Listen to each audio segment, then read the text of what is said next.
அத்தனை செல்வமும் உன்னிடத்தில் நான் பிச்சைக்கு செல்வது எவ்விடத்தில் வெறும் பாத்திரம் உள்ளது என்னிடத்தில் அதன் சூத்திரமோ அது உன்னிடத்தில்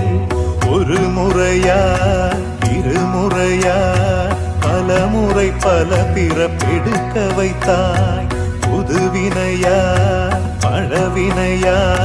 கணம் கணம் தினம் என்னை துடிக்க வைத்தாய் பொருளுக்கு அலைந்திடும் பொருளற்ற வாழ்க்கையும் துரத்துதே உன் அருள் அருள் அருள் என்று அலைகின்ற மனம் இன்று பிதற்றுதே அருள் விழியால் நோக்குவாய் மலர்பதத்தால் தாங்குவாய் உன் திருக்கரம் என்னை அரவணைத்துனதருள் பெற